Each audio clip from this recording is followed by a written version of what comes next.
Hello guys, welcome to our channel Miscellaneous Solutions. Good evening to all of you. Well, this is a lecture for B.Ed first year students, Hindi medium students. Subject का नाम है बाल्य अवस्था तथा विकास, childhood and growing up. Lecture number 1 part A. Hindi medium students की अक्सर query रहती है, हमेशा परेशान होते हैं, मैम प्लीज़ हिंदी में लेक्चर लेकर आइए, हिंदी में नोट्स प्रोवाइड कीजिए. सो अब से मिसलेनियस सॉल्यूशंस पर हिंदी मीडियम स्टूडेंट्स के लिए भी लेक्चर्स प्रोवाइड किए जा रहे हैं. आप सभी स्टूडेंट्स से रिक्वेस्ट है जल्दी से चैनल को सब्सक्राइब कर लीजिए and hit the bell icon button also, जिससे कि आपको टाइमली नोटिफिकेशन मिल जाए. जैसे ही चैनल पर लेक्चर अपलोड होगा आपको नोटिफिकेशन मिल जाएगा. और अगर आप उस लेक्चर को टाइमली अटेंड करते हैं तो आपका टाइम वेस्ट नहीं होगा. ठीक है. सो आप सबसे रिक्वेस्ट है हैंड फ्री लगाकर बिल्कुल ध्यान से लेक्चर को सुनिएगा और सुनने के बाद आपको नोट्स बनाने हैं. जो जो आपको टिप्स दी जाएंगी वही आपको एग्ज़ाम में फॉलो करनी है. ठीक है. मोस्ट इम्पॉर्टेंट क्वेश्चंस की सीरीज़ है ये. सो बिल्कुल कंसंट्रेशन के साथ आपको अटेंड करनी है. ठीक है. चलिए स्टार्ट करते हैं. क्वेश्चन है आपका, वृद्धि और विकास से क्या अभिप्राय है, वृद्धि और विकास में अंतर स्पष्ट करें. सो सबसे पहले हमें वृद्धि का अर्थ लिखना है, विकास का अर्थ लिखना है. ठीक है. उसके बाद हमको इनके बीच अंतर स्पष्ट करना है. चलिए वृद्धि का अर्थ समझ लेते हैं. वृद्धि का अर्थ इसी तरीके से आपको एग्जाम में लिखना है और अंडरलाइन करना है. ठीक है ना.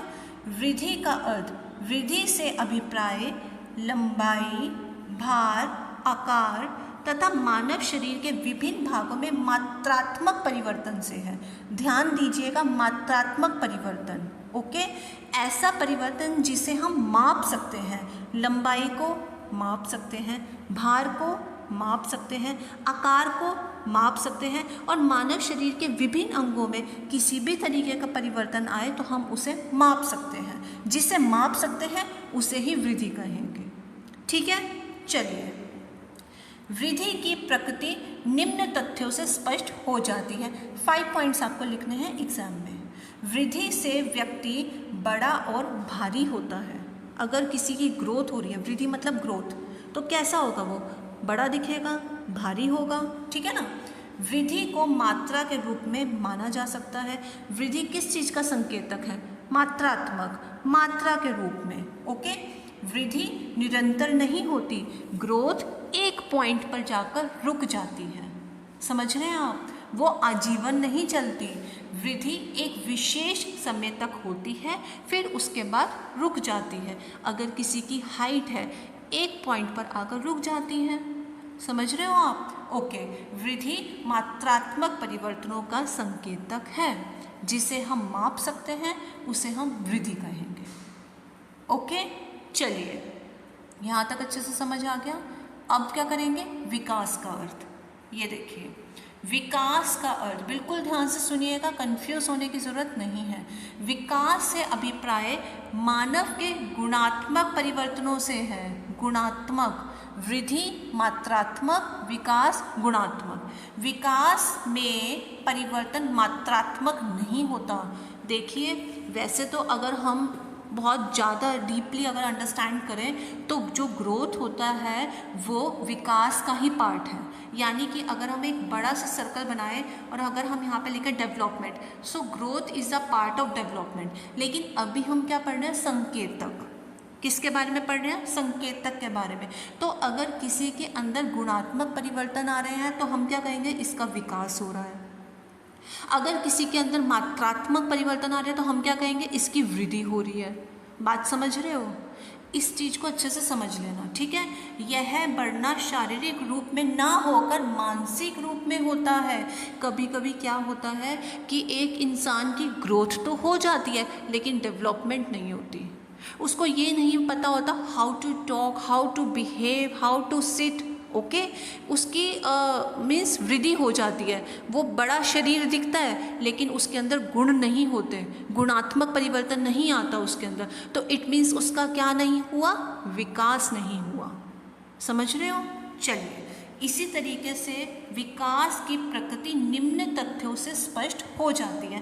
पॉइंट वाइज लिखना है। इसी तरीके से विकास का अर्थ अधिक व्यापक है, अभी समझाया था आपको वो सर्कल बनाकर। विकास का अर्थ अधिक व्यापक है, व्यापक मतलब बहुत ज़्यादा ब्रॉड है, ठीक है ना। विकास को गुणात्मक परिवर्तन की प्रक्रिया माना जाता है। विकास निरंतर चलता रहता है टिल द एंड। अगर आप चाहें कि आपके अंदर गुण आए, आप अच्छी अच्छी चीज़ें सीखें, तो इट मीन्स आप चाहें तो आजीवन अपने अंदर विकास कर सकते हैं, अपने आप को डेवलप कर सकते हैं। ओके, विकास आजीवन चलने वाली प्रक्रिया है। विकास गुणात्मक परिवर्तनों का संकेतक है, ठीक है। उसके बाद आपको एग्जाम में इस तरीके से प्रेजेंटेशन करनी है।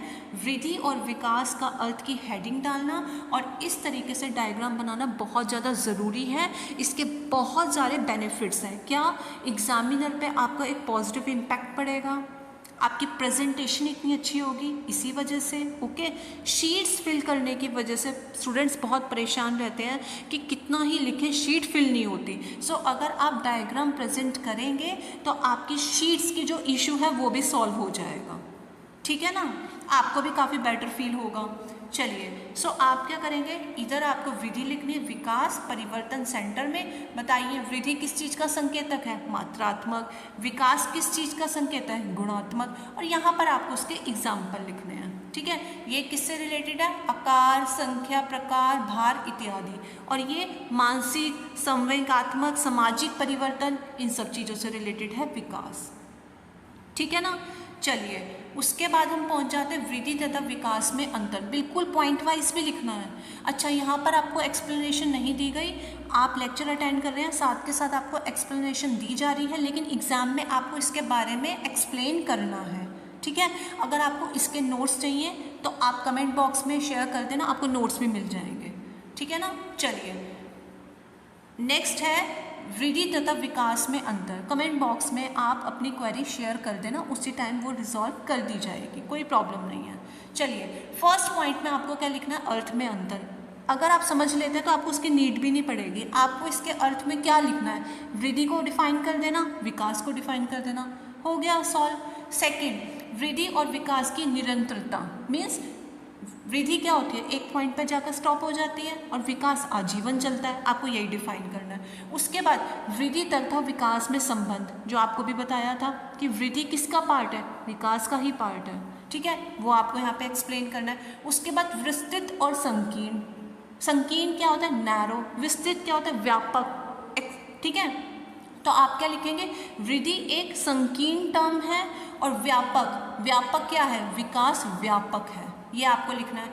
उसके बाद आप वृद्धि को मापना, विकास को मापना। तो वृद्धि को हम कैसे माप सकते हैं? मात्रात्मक, ओके, और विकास क्या है? गुणात्मक। सो इस तरीके से आपको वृद्धि तथा विकास में अंतर लिखना है पॉइंट वाइज, ठीक है। सो ये था आपका लेक्चर नंबर 1 पार्ट ए। सब्जेक्ट है आपका बाल्य अवस्था तथा विकास, ओके।